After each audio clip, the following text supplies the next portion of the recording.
کاسبای قدیمی میگن گوشت و باید از بغل گاو برید. این حرف یعنی چی؟ یعنی اینکه شما وقتی داری توی جای کسب و کار میکنی بهتره مشتریهای تو افرادی باشن که در اون معامله، در اون زمینه دست بالا رو دارن، بیشترین پول رو دارن، بیشترین آورده رو دارن. در این صورته که میتونی تو اون کسب و کار موندگار بشی و همینطوری سود خوب بگیری، کمیسیون خوب بگیری. در کار املاک معنای این ضرب المثل چیه؟ ببین شاید خیلی از املاکی ها ندانند که دارن یه همچین کاری رو میکنن، اما عملا مجبور باشن که همچین روشی رو استفاده کنن، چون تجربهشون بهشون نشون داده که تو بازار املاک وقتی از سازنده، از سرمایه گذار، از دلال ملکی پول در میارن خیلی آسونتر میتونن کمیسیون بگیرن، کاسبی کنن، تا موقعی که از یک مشتری تازه وارده به بازار دارن پول میگیرن. یعنی به اون حرفه‌ای میگن آقا 1% بده، میبنده.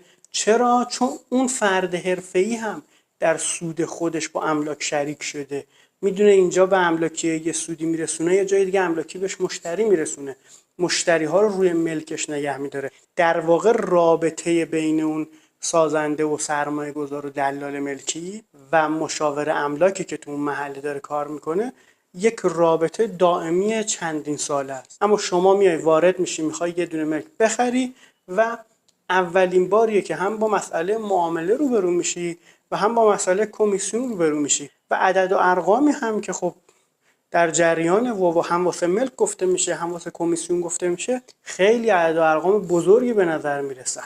از این نظر ممکنه که شما به عنوان یک سرمایه گذار نوپا یا یک مصرف کننده آسیب بخوری، ملک رو بهتون گرونتر بفروشن، اطلاعات دقیق از ملک ندن، ایرادای ملک رو پنهانکاری بکنن و مواردی از این دست.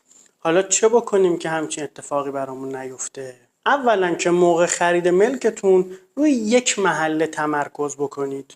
تو اون محله ملکا رو ببینین، قیمت دستتون میاد. بالاخره وقتی 10 تا ملک دیدین قیمت دستتون اومده. دومیش اینه که از کسی که در اون محله متخصصه یا اصولاً کارش املاکه کمک بگیرید که بتونه براتون هم قیمتیابی بکنه، هم اگر ملک ایرادی دارد به شما در موردش اطلاعات بده. و سومی هم این هستش که در خریدتون دقت بکنید و صبور باشید. عجله نکنین، فکر نکنین الان وای تورم میشه بدبخت شدم پولم از بین رفت. نه، صبور باشین، ملک رو 1-2 بار برین حتما ببینین و بعد بخرینش. این 3 تا عامل باعث میشه که اون اتفاق براتون نیفته و اون عزیزی که استراتژیش اینه که گوشتو از بغل گاو ببره نخواد به شما ضربه بزنه. این حرفی هم که زدم خدایی نکرده منظورم این نبود که املاکی ها آدمای بدی ان یا سازنده ها و دلالا. و موضوع اینه که رفتار طبیعی و عقلانی در هر بازار اینه که افراد به دنبال سود خودشون باشن، اگرچه که منافع دیگران هم احترام میذارن. شما هم که به عنوان مشتری اومدی به دنبال سود خودت باش، اگرچه که به منافع دیگران احترام میذاری.